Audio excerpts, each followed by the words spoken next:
stuff and older members that have forgotten it. Then you get the happy medium. Yeah. Pretty sure I know what I'm doing. Well, from my reading of policy, you all seem to know what you're doing. So it's Okay. like, oh, probably should be. Fake it till you make it.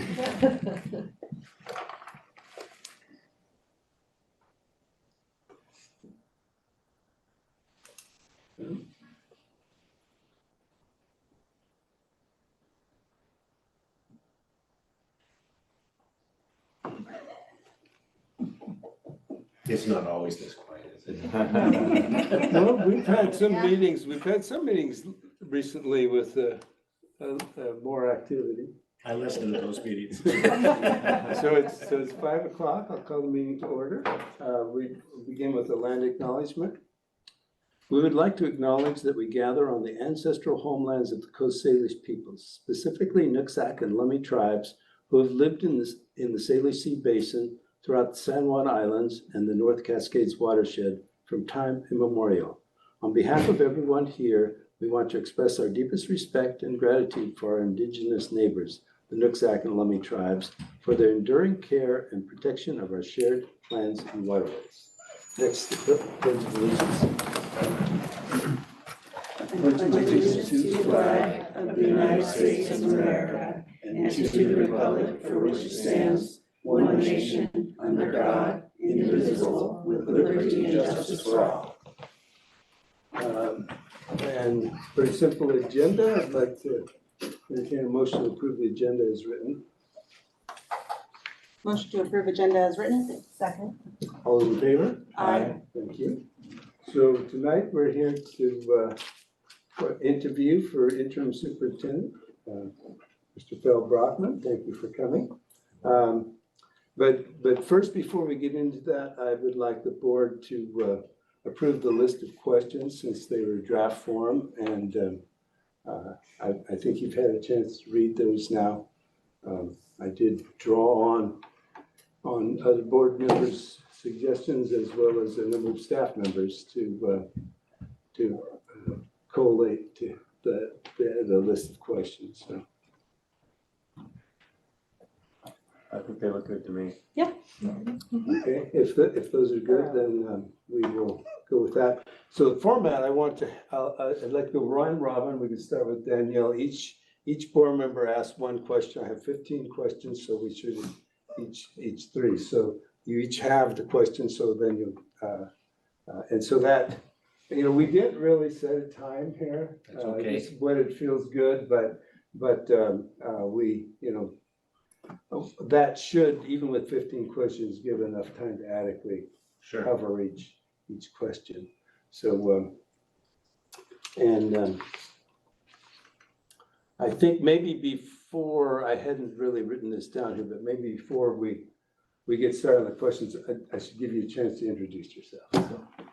My name is Phil Brockman. I lived up in the Cedar Valley area for the last 10 years, 11 years, retired in 2021, June of 2021. And superintendent there for the last 8 years. It was one of the greatest experiences I've had as an educator. And I've been doing this 40 years now. I've been doing a little bit of high school accreditation work with some high schools in the Northwest area here. Did some work in North Shore School District a year ago, a couple of months in the capital projects area. And before that, I was 30 years in Seattle. I was born and raised in Ballard, and I became a Ballard High School principal way back when, and I was at West Seattle High in district office in Northeast Seattle. Did all of that work on both sides of the house, both on the educational side of the house as a teacher, coach, school administrator, and on the operations side of the house. Last couple of years, did a lot of operational work, a lot of it around system management, transportation, board policy, things of that nature. I was the liaison between the operation, the business side of the house, day-to-day operations, and the educational side of the house. So it gave me a great experience when I came up here to be the superintendent at Cedar Woolley, because I knew a little bit about everything.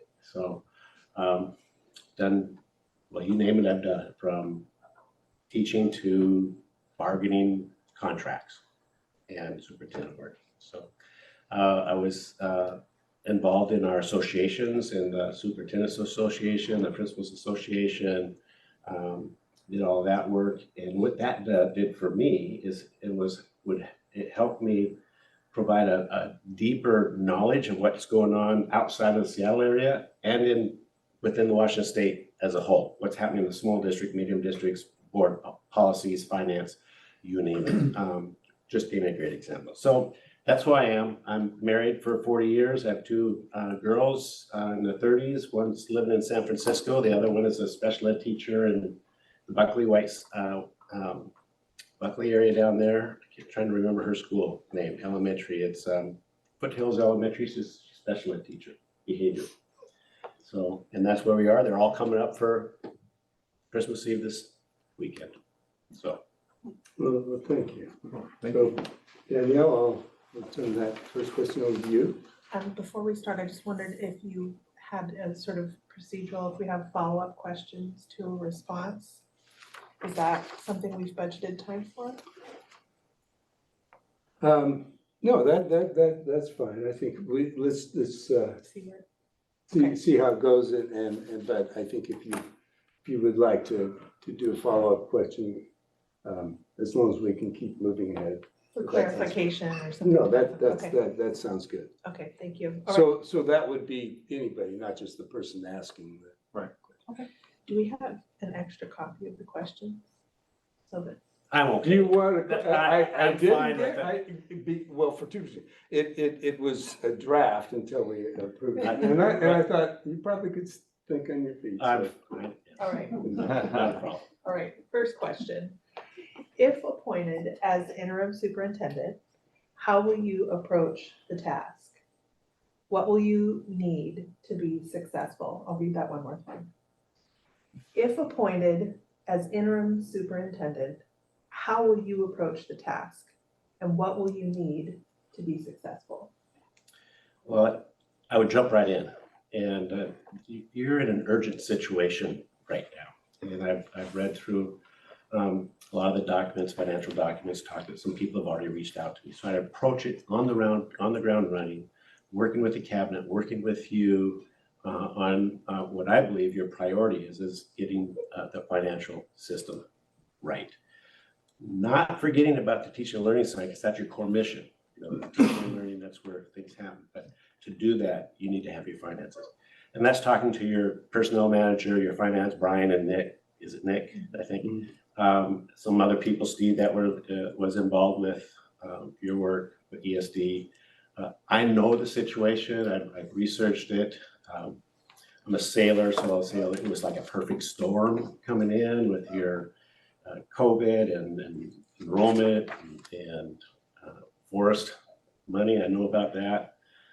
But it's hit the ground running. Let's really dig into it, see where we're at.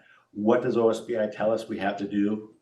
Where do we go from there? I know you have 2 years, this year and next year, to fix the problem, get back on the positive side of things. I think we can do that. And it's working very closely with those individuals that are directly involved and the board about where we are. I pulled up the appropriations. I would like to look at staffing standards through the state. Take a look at what's allocated to you, what are you using your levy for, and then find those gaps if they haven't been found already. And from there, develop a strategy to begin to turn things around, to get your staffing right based on your levy, and your capital levy's coming up too. So I would lay out that plan with the priority of passing your levy, your EPO levy first. That's got to be number one. And then from there, begin to look at that strategies. What do we do in April? What do we do in May? And then ultimately have you approve the budget for next year. So to be successful in that, cooperation, honesty, transparency, talk about what really is the truth out there, what's happening, and be open and transparent with our community, with our business, with our partners, PSC and the Mount Baker Education Association. Got 2 contracts coming up. You have to be open and transparent with them. What can you do? What can't you do? And develop that plan of action. Ed?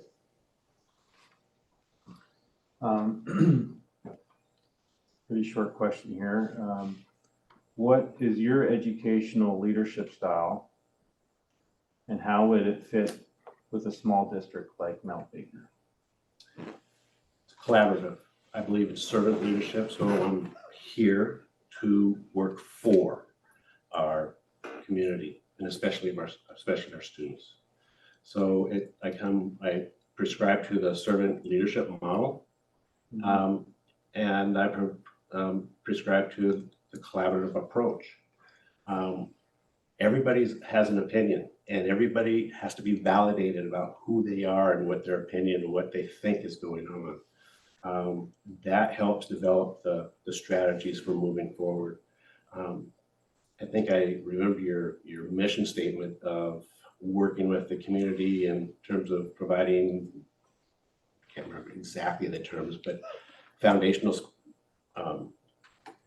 support for your students. We need to model that. How do we do that as adults? And how do we transfer and translate that into making a district run efficiently, effectively, especially for our students, our greatest asset. Great, thank you. Okay. Looking through the lens of your time spent at Cedar-Woolley, a large and predominantly rural district, what strategies and experiences will you rely upon to assist you in supporting our small rural district work through our financial challenges? Yeah, great question. Cedar-Woolley is large. 7 elementary schools, Clear Lake, Big Lake, Lyman, then the 3 in-town schools, we call them in-town schools. They all have different personalities of their own in their own little communities. I suspect it's the same way up here with Acme. By the way, Acme Cafe is one of my favorite places to take the grandkids to. Acme, Kendall, Harmony, the Millen High School.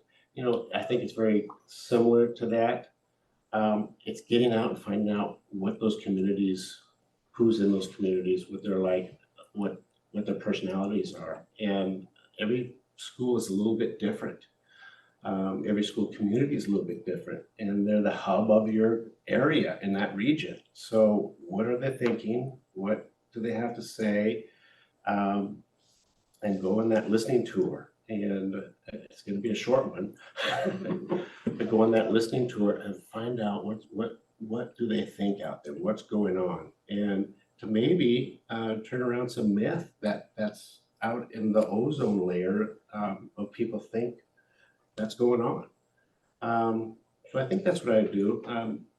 Would work with our associations for sure, and begin to work with them and talk with them about what they're thinking, and I kind of know what's happened in the past, but maybe a little bit what's going on with the history and where they think the school district needs to go in terms of moving forward to establish, you know, a great.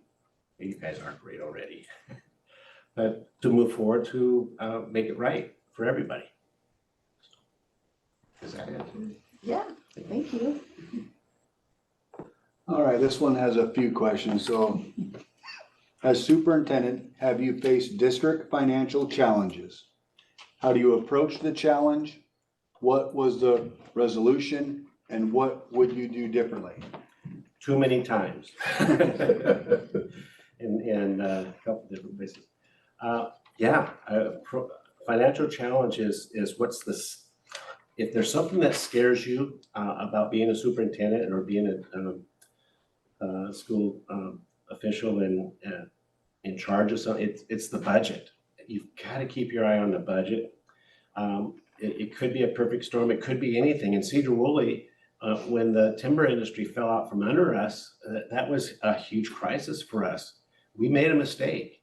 We started funding staff on our timber sales. Mm-hmm. It was rolling in, and it looked like it was going to be great until we were called to a meeting with the commissioners and everybody, and we found out that the sustainable harvest is going away. It was even a surprise to Russ, Director Hoyt. So what do you do about it when you were in financial? You can't place blame. Blame is, it just happens sometimes. So you come back and you retreat and you start analyzing. You start doing a forensic analysis of your financial system and find out what exactly happened. Like I talked about earlier, you got to look at the state staffing standards. What's the state giving you in terms of prototypical school model? You got the elementary, middle, high school model. We've been lobbying hard over the years for more staffing and more services in prototypical school model, hoping things were going to change. You can't live on hope. You only can live on actual, what's real out there. So you do the forensics analysis. You look at your levy. You look at what other grants and revenues are coming in, and you start finding the gaps.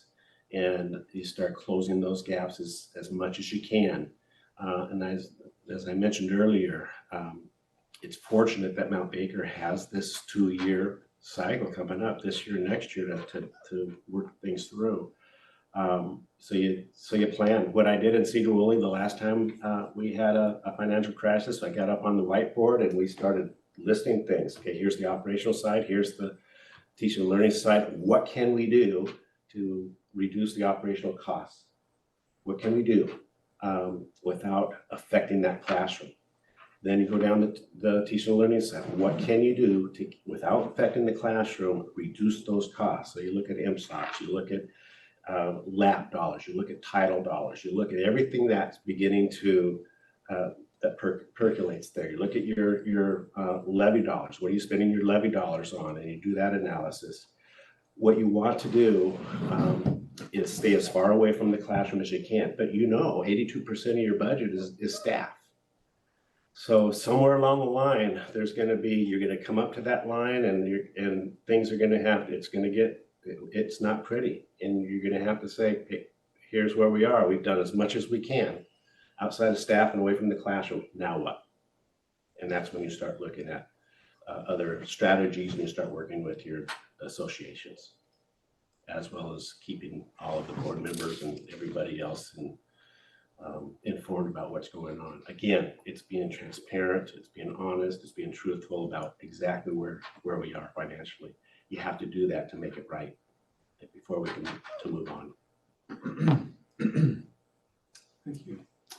How do you plan to foster a collaborative environment among administrators, teachers, parents, and the community to enhance the district's success? Listen to them and validate who they are. They all have a stake in the school district. Every one of them has a stake. Students too. Again, that's our core mission of teaching and learning. Listening to them, being honest, following through with what you talk with them about. If you say you're going to do something, you better do it. And if you don't, that's where you start losing trust. So you have to build strong relationship. That's my leadership style of being collaborative. I like to just in our school buildings, for example, I like to just walk in and talk to the principal. What's going on? What do you need? Talk to some key staff people around. I'm always open. My door is always open. I'll take a phone call from anybody. But it's building that trust, and to build trust, you have to have strong, positive relationships to do that. Next question. What strategies would you use to ensure effective communication between the school district and the community? Well, attending meetings, I think that's a big one. If there's PTA meetings, I'd love to go to PTA meetings and work and talk with them. Get out into the buildings where things are happening, concerts, things like that. But it's also using social media. That's a big one right now. I notice you do have a weekly update, what's happening from the superintendent, and I don't know what's happening in your school building. I haven't looked that far ahead, but it's being you over communicate.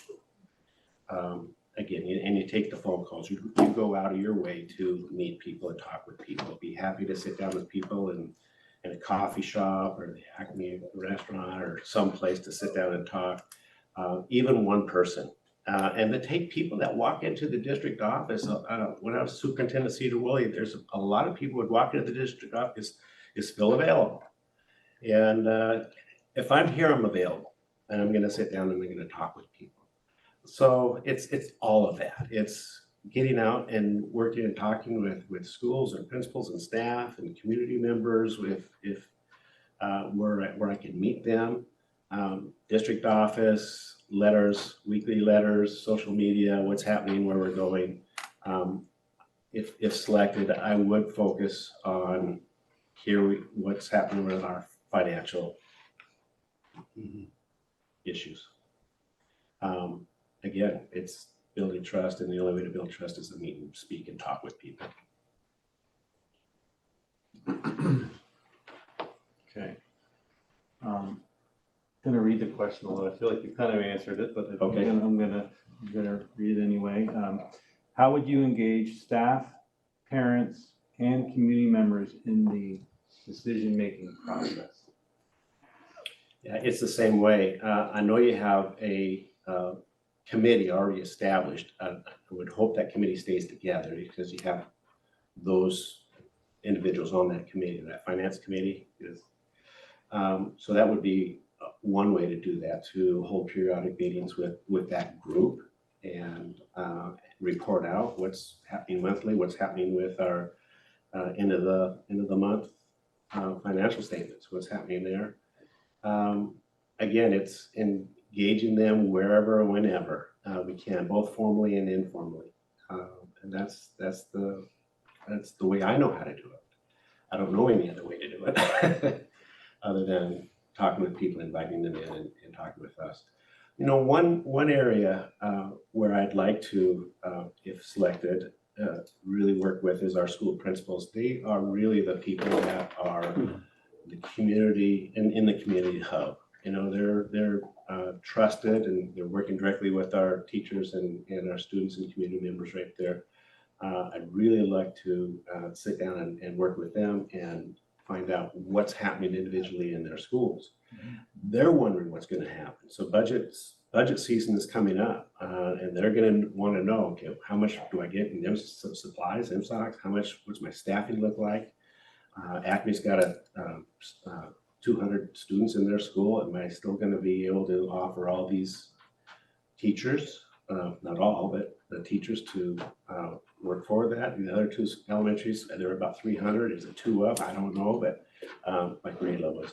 But I want to get those principals, those school administrators, those teachers, what are they thinking? How, and maybe to alleviate some fear that they have about what's going on with the budget.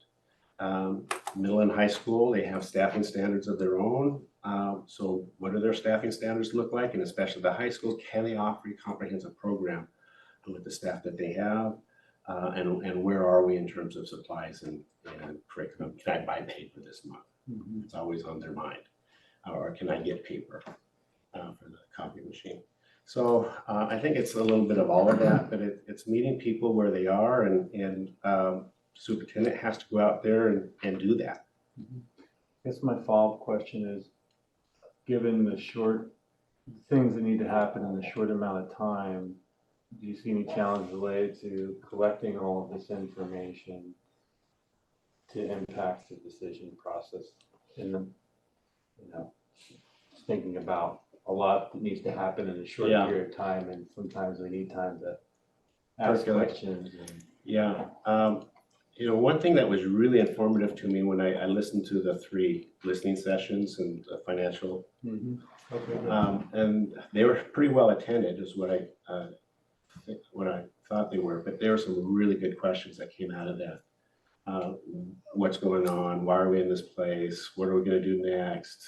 All those types of things that came out, which kind of gave me a pretty good idea of, okay, what people are thinking out there. There's always going to be challenges. Time is the enemy right now. Yeah. So we really got to work with, in a confined amount of time. We're in January right now, and the levy is February. So you got about 5 weeks, 6 weeks. So that's the challenge, getting the word out about what good things are happening and what the levy is funding, what the capital levy is going to do for the facilities and buildings. There's going to be a lot of hitting the road running and finding out who those people you need to talk to that are really good messengers out there, and at the same time going to give you some really good advice. Okay. Can you walk us through your decision-making process when faced with budgetary constraints that impact educational programs or resources?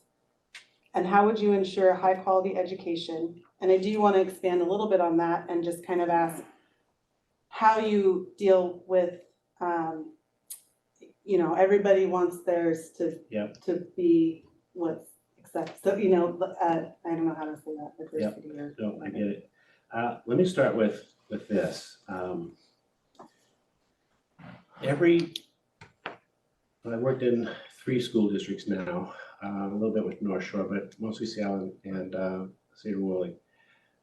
What I found most important is what's happening in the schools with the teachers in the classroom, good teaching and learning, and the principals working with those teachers in the classroom. They are experts in their field. They know strategies and differentiating their instruction and how to work with children. They know how to do this. There's been a lot of research around what works and what doesn't work. There's been a lot of research around principal as that leader, instructional leader. That principal needs to be able to coach up and work with those teachers in those classrooms. So I say that because that's the core mission of schools. That work has to continue to happen. So they're the experts, and I would say they're the experts. So what I would also say is that to stay as far, the cuts have to stay as far away from the classrooms as can be. That means you're on the whiteboard and you're going down every little thing. If you have a supply budget, what does that supply budget look like? Especially at the beginning of the school year. Elementary schools, classrooms, they always have their supply wish list, and they ask the parents, and they're doing all this juggling around. But what can the district offer? What can they not offer? One question I heard that was in the listening sessions and finance was, what can we do as community members to help? I think the answer is, I know you have a foundation, a scholarship foundation, but many school districts have a foundation that go beyond that, that offer supplies, small classroom grants. Maybe that's a solution or something that we can talk to your community about in terms of what more can the community do besides, direct appeals and things like that. The strategies would be to get on the whiteboard and check those lists off. What can we live with and what cannot we live with? And to do that, we need the association's help. They're going to be heavily involved with that. Classroom teachers involved with that. I remember we did a lot of artwork around, and we're talking about cutting art teachers and music teachers in their elementary camp. What would happen if we did that? Who would pick up those pieces? Well, classroom teachers pick up those teachers, or specialists pick up those things. So the strategies that you come up with would have to, in my opinion, also consider, if you're not going to do, if this person is gone, who picks up that work, and what does that look like? I don't know if I'm answering your question or not, but I'm trying to go down the list a little bit to create those strategies. It's going to be hard. It's never easy when you're in financial stress. It's always going to come down to, what can you live with, what can you not live with.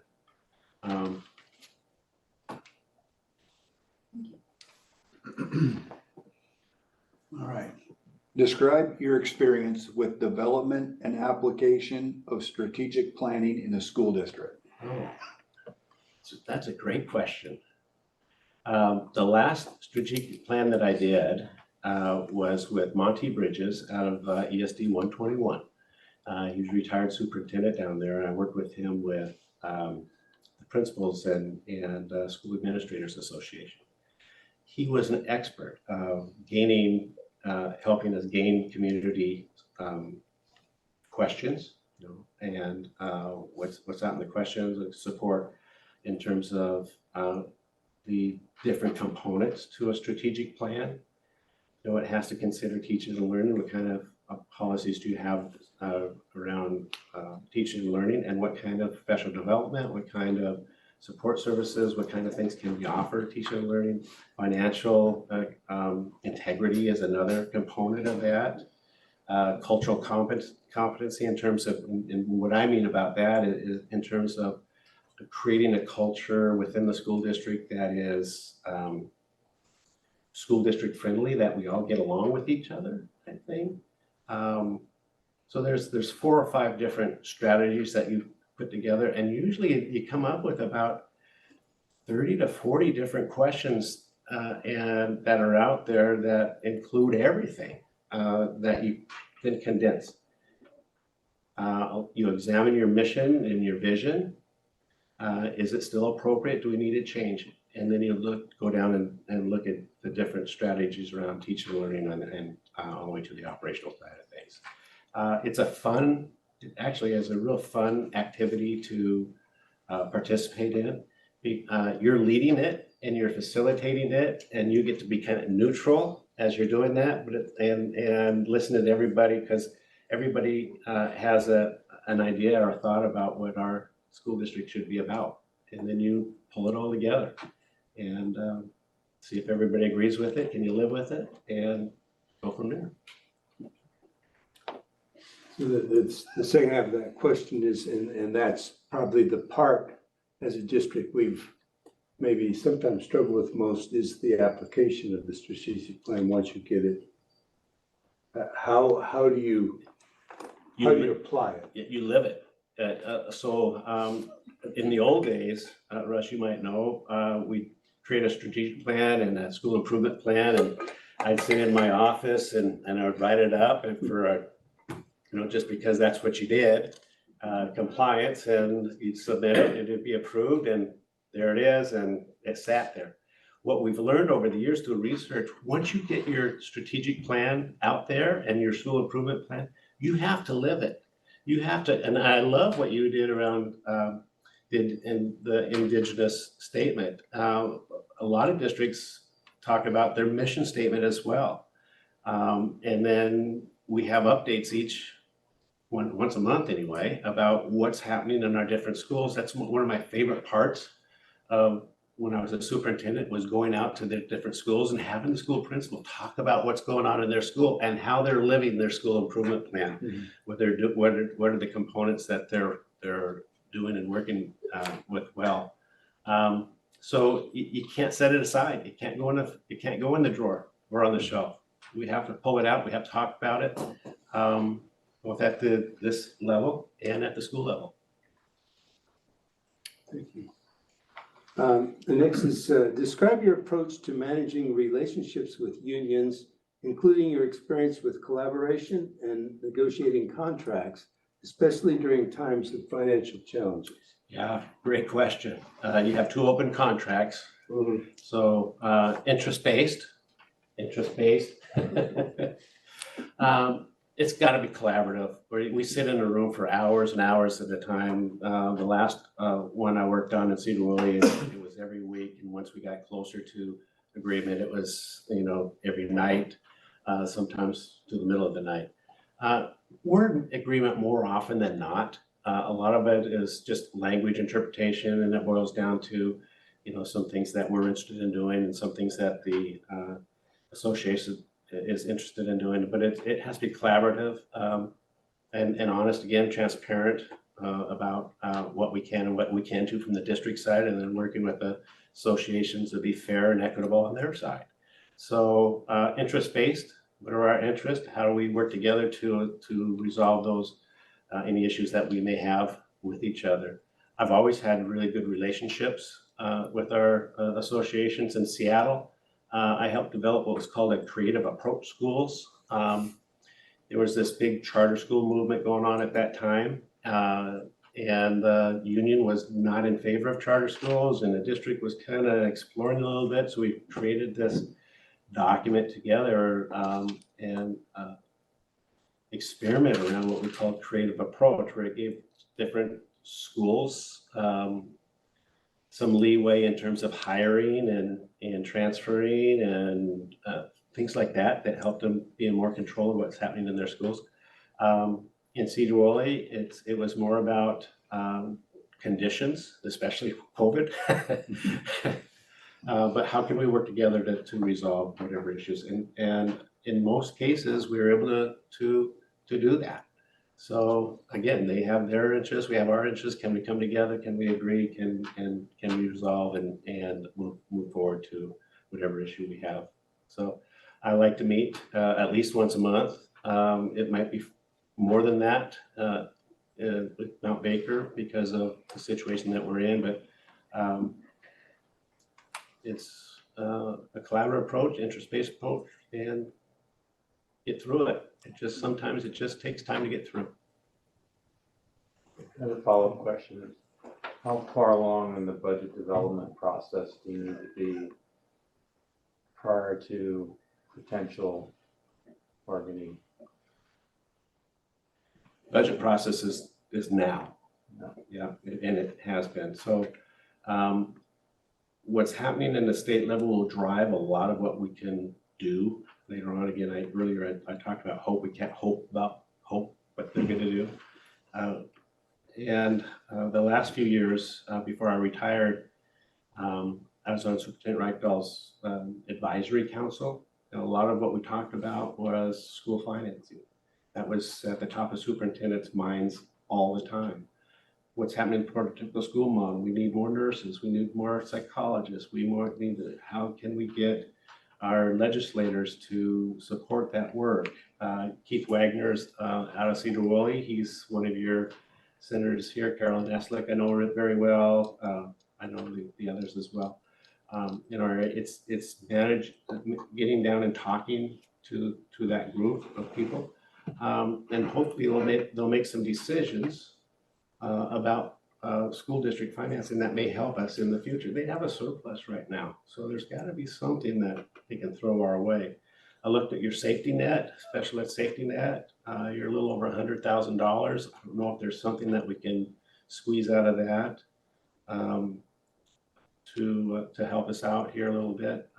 But the development of the budget is now. The schools and the principals are going to be wondering what they're going to be able to do, and in March, hopefully, I'm not sure what your timeline is when you get information out to the schools, probably into February, early March, because things really need to start happening in terms of if there's any staffing changes. It's got to be April and May. So I would assume that you're opening, at least beginning to talk about opening negotiations somewhere around the middle of March, April. That would be my assumption. Excuse me. In a small school district, the superintendent typically has a more active role in various programs in operations and daily functioning of schools. What are the areas in which you would prioritize your work in the role of interim superintendent? Well, what comes to mind, top of my mind right now is weather. So, so far we've been lucky. And so inclement weather and things like that I talked about. I like that part of the job. It would be, it's like a broken record. I want to work closely with our personnel and finance director on what they're doing. It doesn't have to be daily. I'm not, micromanaging this, but I want to know what they're doing, what they're thinking, who they're talking with. Daryl Heisler is a friend of mine. He is now the executive director in the Personnel Association. There's lots of resources through that association about what districts are doing around personnel side of things. I sometimes get very creative. And also I have several friends that have already reached out to me that saw the article in the paper about finances and any work that any help that they can offer, they would offer us. So what would I do?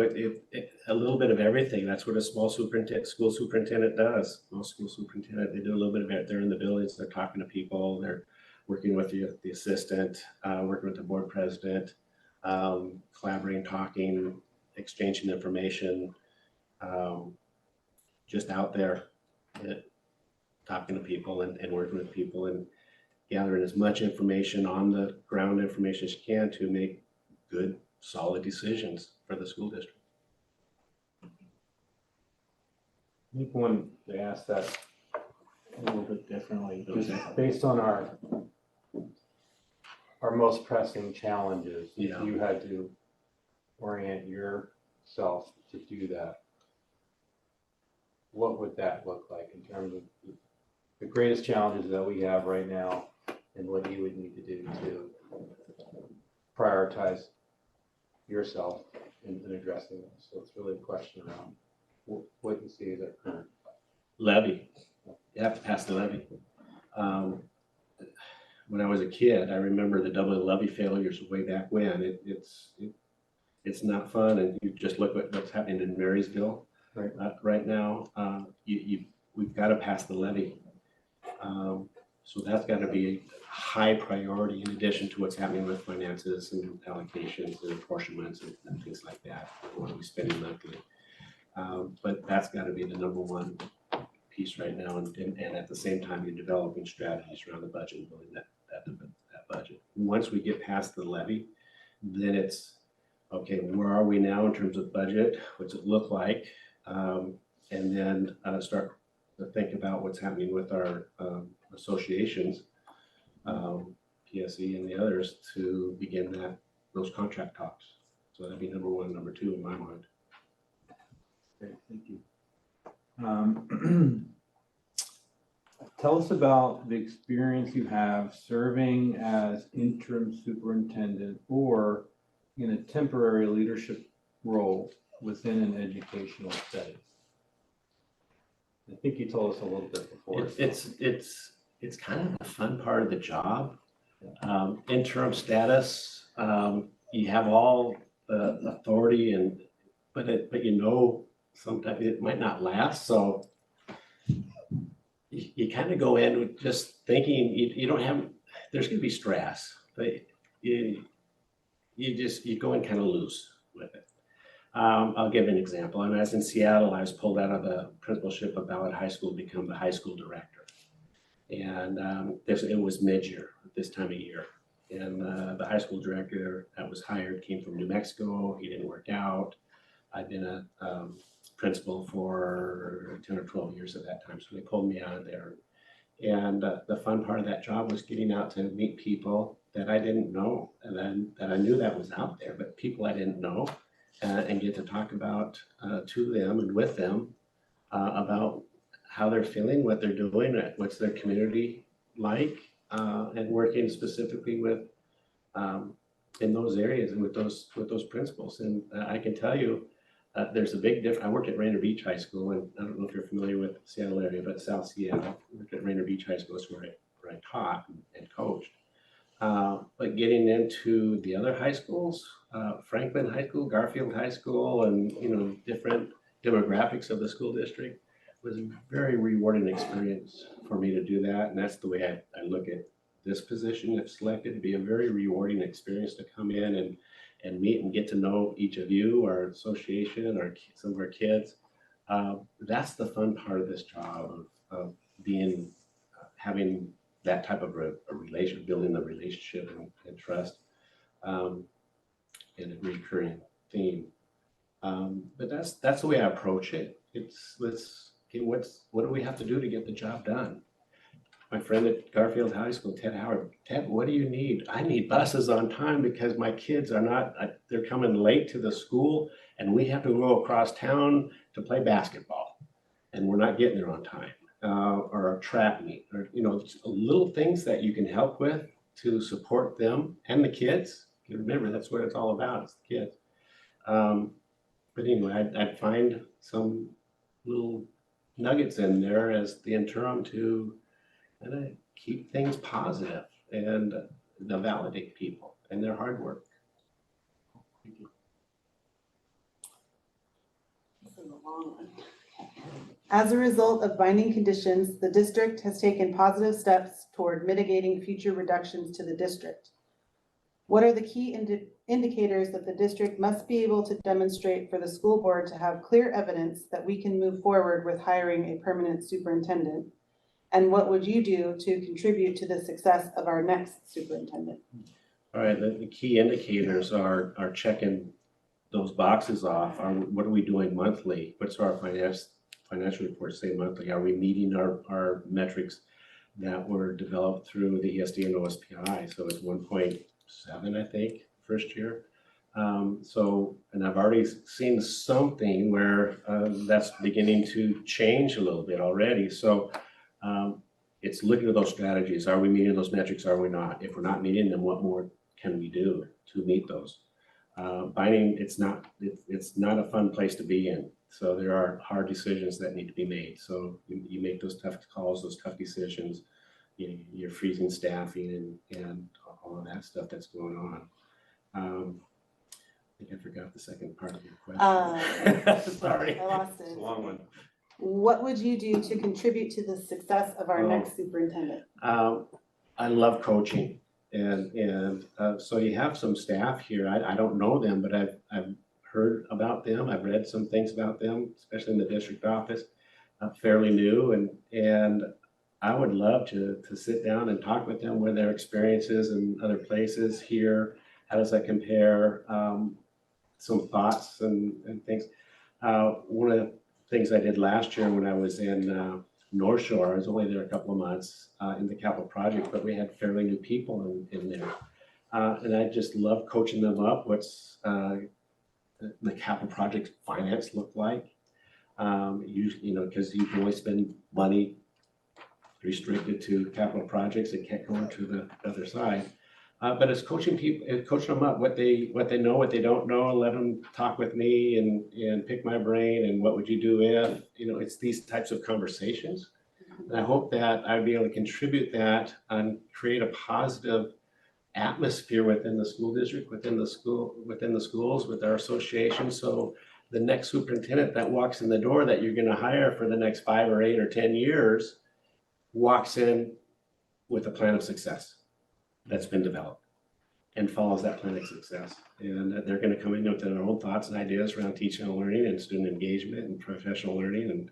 But you develop a plan of action that's going to be a successful model for that next superintendent that walks in the door. The last thing you need to do as a board is not have a good pool of candidates to select from. And then to go from there. So create a positive atmosphere. Things are working. We're going in the right directions. This is a great school district. The Mountaineers, Beach, Cedar Woolley, the Cubs and Bat, those types of things, all that kind of stuff. You create a place, a school district where people want to come here. Mount Baker has a great reputation, both on the athletic side and the educational side. They have a great reputation. We need to continue that reputation, get things right. Things were not feeling so good right now, but they will get better. That's what I've always learned in crisis. Now what do we do? Let's get things better and let's create a plan of success for that next guy, girl, gal. Anyway. Person. All right. Can you provide an example of successful calibration with the school board? Yeah, it's keep your school board close to you.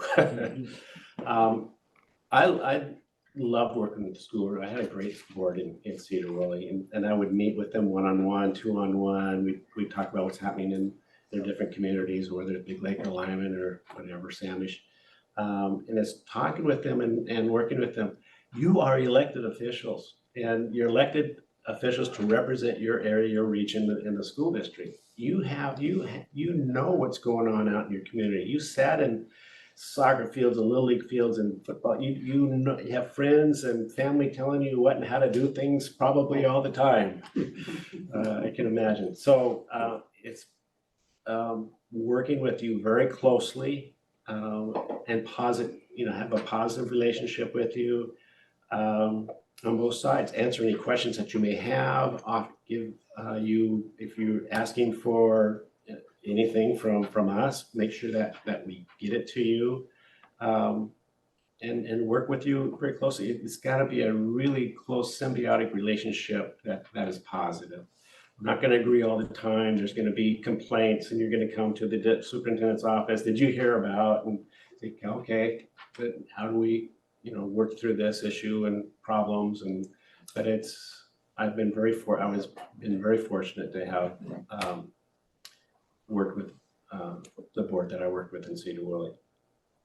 Very, very strong board.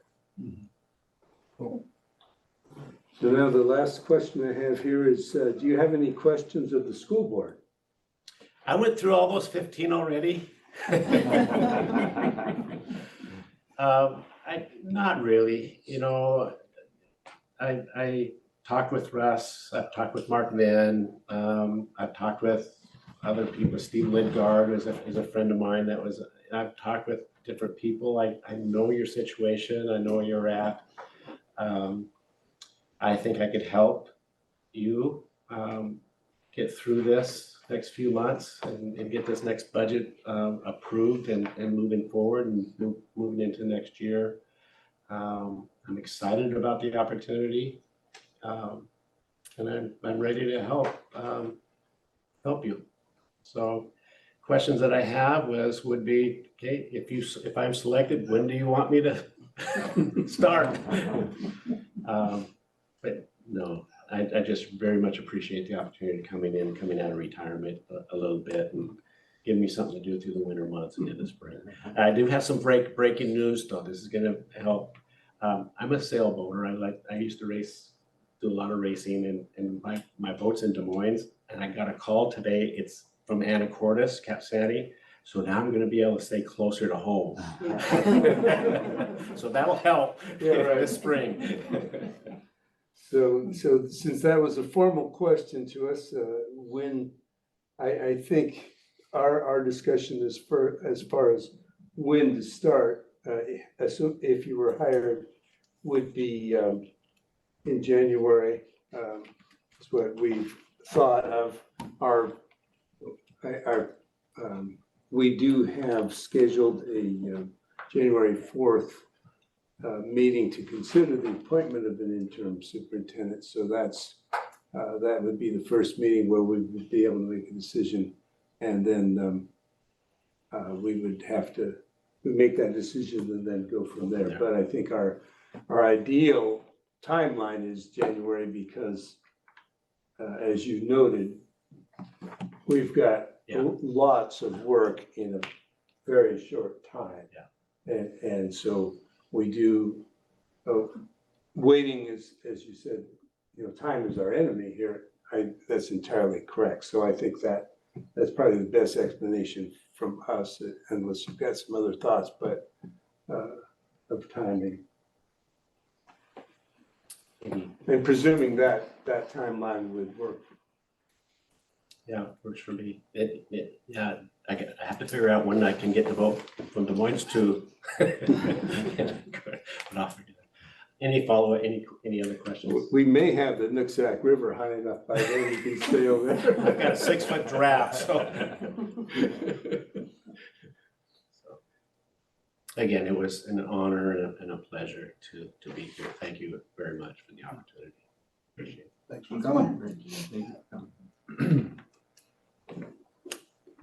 Yeah, we very much appreciate you coming and this opportunity to have this exchange. So thank you so much. And I think, Tammy, I thought we might have a larger crowd, but if anyone, I think if you have any informal questions or thoughts and want to stick around for a few minutes, that's okay.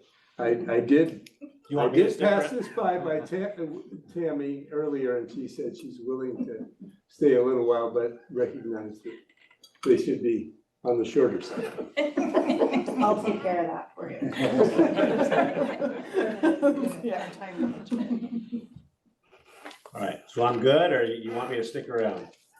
I'm happy to Anybody? stick around and talk with anybody. Yeah, thank you. Okay. Thank you so much. And we'll be in touch.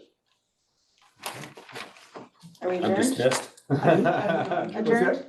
Are we We're adjourned? Yes, Okay, perfect. yes, thank you.